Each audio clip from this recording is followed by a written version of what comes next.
Good morning వెస్టీజియస్. నా పేరు అరుంధతి రాజు. నేను ఉండేది హయత్ నగర్ పక్కన గుంటూరు అండి. బిఫోర్ వెస్టీజ్ నేను ఒక హౌస్ వైఫ్ ని.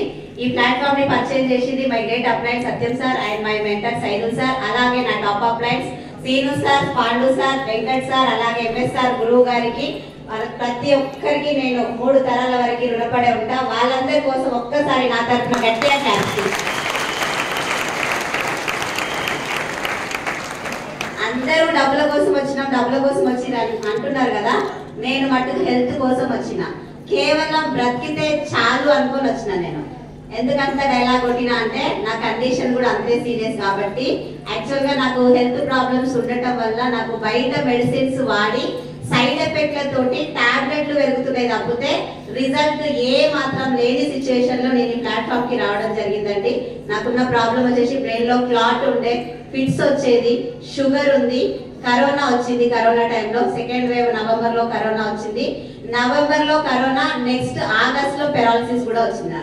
అంటే బ్రెయిన్ స్ట్రోక్ వచ్చిన వెంటనే ఇంజెక్షన్ చేసింది కాబట్టి మంచానికి ఏం పరిమితం కాలేదు. పర్లేదు, బాగానే ఉన్నా, తిరుగుతున్నా, చేస్తున్నా. కానీ మెడిసిన్స్ అనేవి డాక్టర్స్ నన్ను కంటిన్యూ చేయమని చెప్తే ఆ మెడిసిన్స్ వాడి సైడ్ ఎఫెక్ట్లు స్టార్ట్ అయినాయి. నాకు సైడ్ ఎఫెక్ట్లు పెరిగి ఎట్లయిపోయింది ఆ సిచ్యువేషన్ అంటే 14 రకాల టాబ్లెట్లు వేసుకునే దుస్థితికి వెళ్ళిపోయినా. 14 టాబ్లెట్స్ అంటే 14 రకాలు. అంటే పొద్దున 14 వేయాలి, సాయంత్రం 14 వేయాలి. 28 టాబ్లెట్లు వేస్తే నాకు నిద్ర రాకపోయేది. నిద్ర రాని సిచ్యువేషన్ లో నాకు నిద్ర మాత్రం కూడా అలవాటు చేసిరు డాక్టర్స్. అలా 29 టాబ్లెట్స్ వేసుకొని అసలు నాకు బిడ్డ పెళ్లి కూడా చేస్తానా చేయనా ఇవి వస్తాయి ఆలోచనలు. అటువంటి రోజులు లెక్క పెట్టే టైంలో నాకు ఈ ప్లాట్ఫామ్ ని సత్యం సార్ పరిచయం చేస్తే నేను రాలేదు. అట్లా ఎట్లా తక్కువ అవుతుంది అన్న, ఇవి ఏ మందులు, ఈ మందులు నువ్వు డాక్టర్వి కాదంటున్నావు, ఈ మందులు కాదంటున్నావు, మరి ఎట్లా తక్కువ అవుతాయి? ఒకవేళ వీటికే తక్కువైనట్లయితే హాస్పిటల్స్ ఎందుకు ఉంటాయి, డాక్టర్స్ ఎందుకు చదువుకుంటున్నారు అన్న ఆలోచన అడుగుతామా? మనసులు ఉంటుందా? అడగలేదు. నేను మనసులే పెట్టుకొని ప్లాట్ఫామ్ కి రాకుండా తప్పించుకున్నా. బట్ సైదుల్ సార్ ఇచ్చిన క్లారిటీ తోటి, సైదుల్ సార్ ఇచ్చిన నమ్మకం తోటి నేను ఈ బిజినెస్ కి వచ్చిన. నాకు మెడిసిన్ కి సప్లిమెంట్ కి తేడా చెప్పడం వల్ల అట్లా తెలుసుకొని ఒక మీటింగ్కి వెళ్ళిన, ఎంఎస్ఆర్ గురువు గారి మీటింగ్కి వెళ్ళిన. బలవంతంగానే వెళ్ళిన, అంత ఈజీగా ఏం వెళ్ళలేదు. ఆ మీటింగ్కి వెళ్ళిన తర్వాత మీటింగ్ అంతా విన్నాక నాకు కనెక్ట్ అయింది మటుకు బిజినెస్ అండి. ఎందుకు అంటే అప్పటిదాకా హెల్త్ బాగాలేదు. అంటే నాకు అప్పుడప్పుడు వచ్చిన ప్రాబ్లం కాదు అది. నాకు 17 ఇయర్స్ ఉన్నప్పటి నుంచి నాకు హెల్త్ ప్రాబ్లమ్సే ఉన్నాయి. అన్ని ప్రాబ్లమ్స్ ఆఖరికి హాస్పిటల్ నుంచి ఇంటికి కూడా పంపించేసిన్నాను. ఎందుకు అంటే ఏదైనా జరగవచ్చు, షుగర్ ఇట్లా పెరిగిపోతే బ్రెయిన్ డెడ్ అయ్యే ఛాన్సెస్ ఉన్నాయని ఇంటికి పంపించిన సిచ్యువేషన్ లో నా ఇంటి గృహప్రవేశం కూడా నాకు స్లీపింగ్ పిల్ వేసుకొని పడుకోబెట్టి చేసిన్నాను.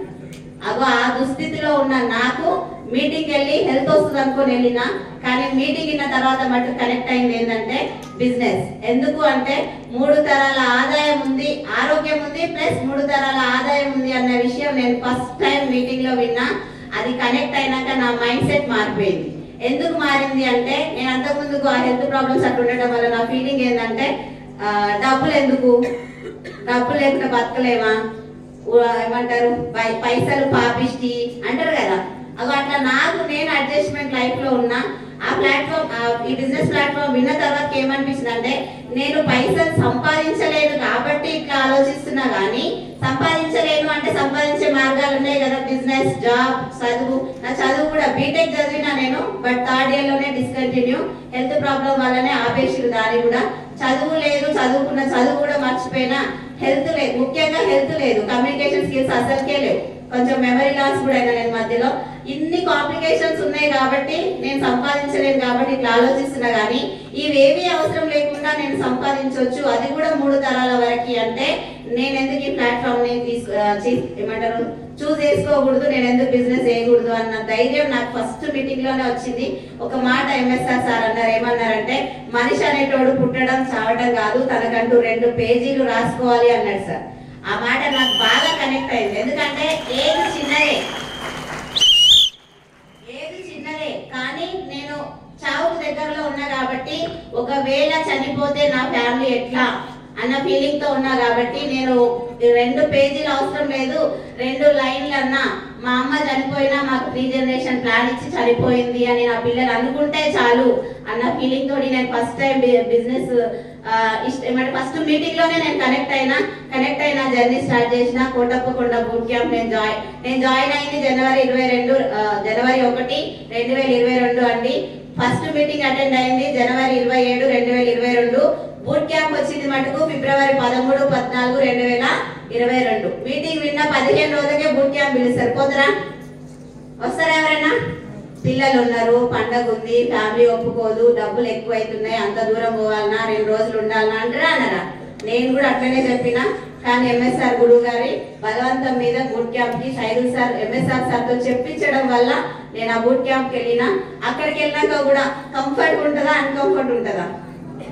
కొంచెం అన్కంఫర్టే ఉంటది. కానీ నేను కూడా అన్కంఫర్ట్ చాలా ఫీల్. అంటే నేను అక్కడ ఉన్న అరేంజ్మెంట్స్ గురించి అవన్నీ ఆలోచించలేదండి. నేను గెలవాలన్న తపనతోటి పోయినా కాబట్టి అవన్నీ పట్టించుకోలేదు నేను. కానీ నేను కూర్చుని నా హెల్త్ కండిషన్ సర్వశ్రీ మేడం ని కవిత మేడం అడగండి, స్లీపింగ్ పిల్ వేసుకొని బస్సులో పడుకుంటే నా వెహికల్ అంతా దాటుకుంటూ పోయేది. ఇటేసి ఇటు అడనంట, అటేసి అటు అడనంట. తర్వాత సర్వశ్రీ మేడం చెప్తే తెలిసింది నాకు. ఆ కండిషన్ లో వెళ్ళినా అక్కడ పొద్దంతా కూర్చొని కాలు కిందికి వేసుకొని కూర్చుంటే ఇంతలా వెళ్ళి నా కాళ్ళు బ్లడ్ సర్క్యులేషన్ ఆగిపోయిందా మరి ఏదో తెలియదు కానీ ప్రాణం పోయినంత పెయిన్స్ గట్టిగా అయిపోయినాయి. కాలు పైన కాలు పెట్టుకొని కూర్చుని ఇంకో చేరేసుకొని నేను అంత కష్టపడి కూడా ఆ మీటింగ్ ఎందుకు వినాల్సి వచ్చింది అంటే నాకు అక్కడికి వెళ్ళినాక నిజంగా ఇందాక వీళ్ళందరూ చెప్పినట్టుగా అందరూ సక్సెస్ అయిన లీడర్స్ మాటలు వింటాం కదా, వాళ్ళందరి మాటలు విన్న తర్వాత నాకు ఒక ఫీలింగ్ కూడా ఉండే. ఏంటంటే స్థిరాస్తులు ఉన్నాయి, మా నాన్న పెడుతున్నాడు పర్లేదు, కానీ నాదేముంది అందులో? వాళ్ళందరూ చెప్పిన మాటలు నేనేం కనెక్ట్ అయినా అంటే ఇల్లు, కారు, డబ్బులు అంటారు కదా, అవన్నీ నాకు అప్పటికి ఉన్నాయి. కానీ అది నాది కాదు, నా భర్తది కాదు. నాకు నాన్న ఇస్తుంటే మా అక్క చెప్పింది కదా సెల్ఫ్. ఇప్పుడు వాళ్ళ తర్వాత మనం కొంచెం పొజిషన్ పెంచాలన్నా తగ్గించాలన్నా? ఆయన కష్టపడి తెచ్చిందంతా నాకేస్తుంటే ఎట్లా అనిపిస్తుంది? అగో ఆ ఫీలింగ్ ఉంది. కాబట్టి నేను ఖచ్చితంగా ఇంకో ప్లాట్ఫామ్ లో నేను గెలవలేను, నేనేంటో నేను అస్సలకే ప్రూవ్ చేసుకోలేను. నా పిల్లలు కూడా కనీసం నన్ను కనేసి చనిపోయింది అంటారు. ఆ మాట నాకు వద్దు. నా పిల్లల భవిష్యత్తు నేను మార్చాలి. దానికి one and only option Vestige లోనే ఉంది అని నేను బిలీవ్ చేసిన. కాబట్టి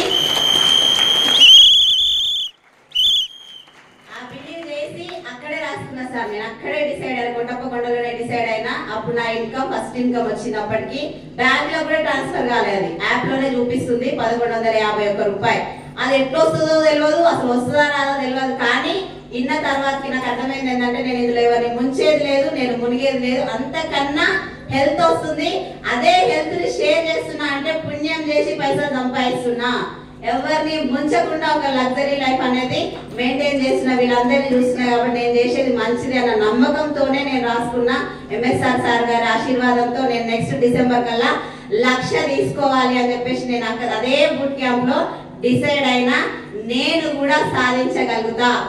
ఆయుష్ అనేది ఒకటి భగవంతుడు ఇస్తే చాలు అనుకొని నేను డిసైడ్ అయ్యి వర్క్ చేస్తే నెక్స్ట్ 9,000 15,000 అట్లా నాది 28 నెలల జర్నీ అండి. 28 నెలల్లో నా హైయెస్ట్ ఇన్కమ్ వచ్చేసి 2,95,337 రూపాయలు. ఒక్క రోజుతో సాధ్యమవుతుందా?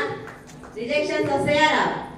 ఏమొచ్చినా మాకు కనపడిందల్లా పిల్లల భవిష్యత్తు. కొంతమంది అంటారు కదా, మాకు కూడా ఫీల్ అయినా. నేను కూడా చాలా సార్లు మీటింగ్స్, మా ఇల్లు ఇంకా సెపరేట్ గా ఉంటది, పక్కన ఇల్లు కూడా ఉండవు. నేను వెళ్ళొచ్చేసరికి పిల్లలు ఒకసారి తినక పడుకొని తినేటోడు ఆ ప్లేట్ అనే చేయబెట్టి నిద్రపోయి రకరకాల ప్రాబ్లమ్స్ చూసినప్పుడల్లా నేను వాళ్ళ కోసమే వచ్చిన, కానీ వాళ్ళని ఇబ్బంది పెడుతున్నా అనుకున్నప్పుడల్లా సార్ వాళ్ళు చెప్పేది ఏంటంటే ఇప్పుడు పిల్లల భవిష్యత్ కోసం వచ్చినాం, అవునా కాదా? అటువంటి కోసం కొన్ని కావాలంటే కొన్ని వదులుకోవాలన్నా వదులుకోవాలి అని చెప్పేసి నేను కొద్ది రోజులే ఇందులో ఒక 5 సంవత్సరాలు 4 సంవత్సరాలు 3 సంవత్సరాలు అందులో లైఫ్ సెట్ అయిపోతుంది. లైఫ్ లాంగ్ వాళ్ళకి ఏం కావాలన్నా ఇచ్చే పొజిషన్ కి వెళ్ళాలి. అది పేరెంట్ గా నా కనీసం బాధ్యత. ఇలా కూర్చోబెట్టి వాడికి అన్నం తినేటుడు కాదు, వాడి భవిష్యత్ అనేది రేపు పొద్దున్న బంగారు భవిష్యత్ ఇవ్వాలా లేదా? అది కావాలంటే ఇది వదులుకోవాలి. ఈ రోజు నేను గుండె గట్టి చేసుకోవాలి అని చెప్పేసి చాలా సాక్రిఫైస్ చేసినాం. ఎవరి కోసమో కాదు, మా ఫ్యామిలీ కోసం. మా హస్బెండ్ పొజిషన్ మార్చాలి, ఆ జాబ్ లో లైఫ్ అనేది మారదు కాబట్టి. మా సార్ జాబ్ లో మా లైఫ్ మారదు కాబట్టి సార్ని జాబ్ బంద్ చేయాలి. పిల్లలకి మంచి So heartily welcome MSR Garu. Heartily welcome to Boot Camp 50 Yarigirigutta. For our pride guest of our Boot Camp 50. Let's give a huge round of applause for our chief guest. MSR Garu, heartily welcome to Boot Camp 50. Thank you so much. Give a huge round of applause. Fighter Nagula 10 per upside. Ketu Tiger